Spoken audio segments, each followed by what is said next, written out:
Frères et sœurs, vous le savez, on vit un moment très particulier dans l'Église. On vient de vivre le deuil de notre Saint-Père, le pape François. Et ce deuil, on le vit avec toute l'Église dans son sens le plus universel. Toute l'Église qui prie pour les cardinaux qui vont rentrer en conclave ce mercredi. Et je trouve que cet évangile que nous recevons est tout à fait providentiel. Pourquoi ? Parce qu'il nous met en avant le ministère de Saint Pierre, le ministère de tous les successeurs de Pierre. Et reconnaissons-le, ce ministère est plein de paradoxes. Alors, comme vous le savez peut-être, j'ai eu la joie d'aller aux obsèques du pape François. À l'origine, j'y allais pour la canonisation de Carlo Acutis, surtout pour le jubilé des adolescents. Et donc j'y suis allé avec des adolescents là, qui sont là ce soir, avec aussi quelques familles de la paroisse. Et j'y ai vécu un moment, de forte émotion, particulièrement à la fin de la célébration des obsèques. Le moment où le cercueil du pape François retournait à l'intérieur de la basilique Saint-Pierre, et le cercueil est passé juste devant tous les grands de ce monde, devant les présidents, les têtes couronnées, etc., et où le cercueil a été applaudi. Image, vous voyez, saisissante du cercueil du pape argentin qui n'a cessé d'appeler à la paix, d'appeler à la charité, à la fraternité. Un pape quelquefois excessif et en tout cas souvent peu compris par les hommes d'État, mais au final un pauvre serviteur d'une charge que ses frères évêques lui ont confiée. Et tous ces grands d'applaudir celui qui 2 semaines auparavant, comme tous les jeudis saints, était auprès des prisonniers de la prison de Rome pour dire à ces hommes, à ces femmes, l'amour de Dieu inconditionnel. Vous voyez un contraste saisissant entre les valeurs de l'Évangile et la puissance du monde, entre un cercueil et des présidents de toute la planète. Alors je voudrais, juste à travers cette anecdote, maintenant nous faire entrer dans le paradoxe, tous les paradoxes qu'il y a dans cet évangile, pour nous faire rentrer finalement dans le paradoxe du successeur de Pierre. Premier paradoxe. Pierre, dans cet évangile, il nous semble complètement perdu. Il ne sait pas quoi faire. Alors c'est vrai qu'il avait renié le Christ au moment de sa passion, mais depuis, il y a eu au moins 2 apparitions du Christ ressuscité. Et pourtant, notre pauvre Saint Pierre semble paralysé, toujours enfermé dans ses peurs, dans ses manques de foi. Alors il revient à ce qu'il sait faire, là où il a confiance en lui, son métier de base, la pêche. Voyez, à ce moment si important de l'histoire du Christ et de l'Église, qu'est-ce qu'il fait ? Lui, il part à la pêche. Et au lieu de le faire peut-être discrètement, un peu honteux, il emmène avec lui tous les autres disciples.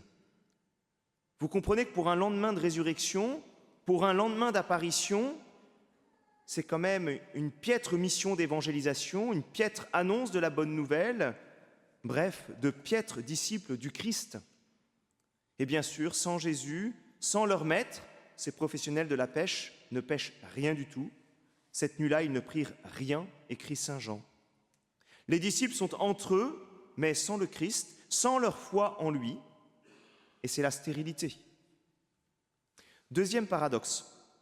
Saint Pierre, celui à qui a été confiée l'Église, dans cet évangile, ne reconnaît pas Jésus. Il est pourtant là, devant lui, sur la plage, mais comme les disciples d'Emmaüs, comme Marie-Madeleine, il ne le reconnaît pas. Pourquoi ? Parce qu'en fait, il n'y a en lui plus aucune espérance. Sa foi est comme morte, alors il est comme empêché de voir. La passion et la résurrection du Christ n'y ont rien changé. C'est fini.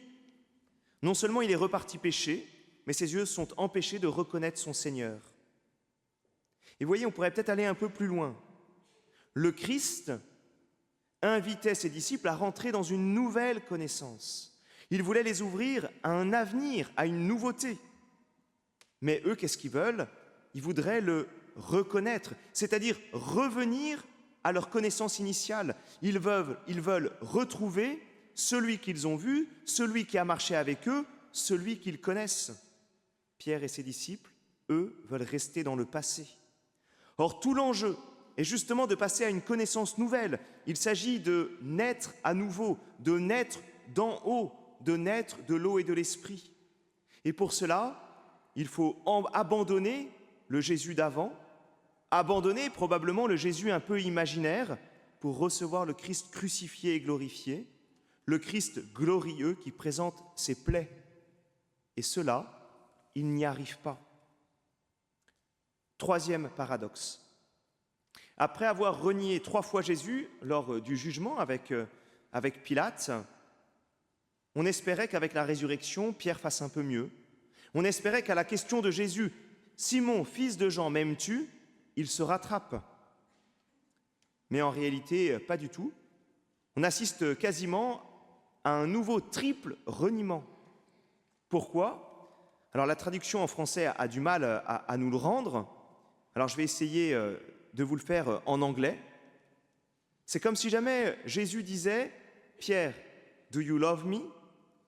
Et Pierre répond « Yes, I like you ». Alors en français courant, ça donnerait quoi? « Pierre, m'aimes-tu d'un amour divin ?» Oui, Seigneur, je t'aime comme un bon pote, ou pire, comme une barre de chocolat. Et étonnamment, Jésus s'en contente. Jésus accepte cet amour humain qui est encore à transformer par le feu du Saint-Esprit, un amour humain qui est encore en chemin, qui est encore imparfait.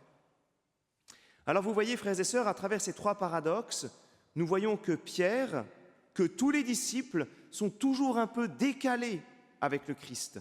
Ils ne coïncident jamais vraiment avec son discours, avec ses commandements, avec son mystère. Dans sa vie publique, sur les routes de Palestine, ils espéraient un roi humain, un Messie qui remettrait un ordre temporel en mettant tous les Romains dehors. Dans sa passion, ils sont complètement perdus, ils n'espèrent plus rien, ils ne comprennent pas cette toute-puissance qui s'abaisse. Et dans la résurrection, ils restent encore dans une non-compréhension, une non-connaissance du Christ relevé d'entre les morts. Eh bien, frères et sœurs, nos frères évêques, lapsus, nos frères évêques, notre ancien pape, notre futur pape, mais aussi chacun d'entre nous, frères et sœurs, eh bien, nous portons ces paradoxes. Une foi fragile et la plupart du temps décalée. Oui, comme Pierre, nous sommes toujours un peu à côté, inadéquates. Nous avons vu le pape François agir avec autoritarisme dans l'Église et en même temps ouvrir l'Église à plus de synodalité. Nous l'avons vu fragile, souvent trop spontané et en même temps libre et toujours auprès des plus pauvres. Nous avons vu tout simplement un homme répondre à une mission avec générosité, avec ses qualités et ses défauts. Nous l'avons vu prophétique et inspiré par l'Esprit Saint. Nous l'avons vu aussi de temps en temps maladroit. Et son témoignage n'en est que plus fort. Il nous a aidés à ne pas idéaliser la fonction papale, à ne pas idéaliser les évêques et les prêtres, tout en reconnaissant que nous avions aussi besoin d'eux. Il nous a fait sortir d'un certain cléricalisme afin d'avoir une attitude plus responsable dans l'Église, afin que chacune d'entre nous, nous prenions réellement notre place dans cette Église et que nous prenions une place de responsabilité, afin de vivre aussi plus profondément notre propre vocation baptismale. Alors reconnaissons-le, nous vivons le même décalage que les disciples et que leurs successeurs. Nous avons reçu la grâce du baptême et des autres sacrements, et pourtant nous sommes aussi inadéquates, à côté. Pourtant, frères et sœurs, c'est précisément cela qui est grand. Parce que je suis en perpétuelle inadéquation avec le Christ, moi aussi, je reste perpétuellement en chemin de conversion. Je reste toujours avide d'aller plus loin dans la compréhension du mystère de Dieu. Et je prends conscience que le don de la foi est tellement plus grand que moi qu'il m'ouvre à l'infini, qu'il m'ouvre à l'éternité. Oui, avec saint Paul, nous pouvons nous écrier aux profondeurs de la richesse, de la sagesse et de la connaissance de Dieu, que ses décisions sont insondables et ses chemins incompréhensibles. Alors, frères et sœurs, n'ayons pas peur au sujet de notre prochain pape. Ce sera un être de chair, faillible, imparfait, mais il recevra son service de ses frères évêques dans la foi.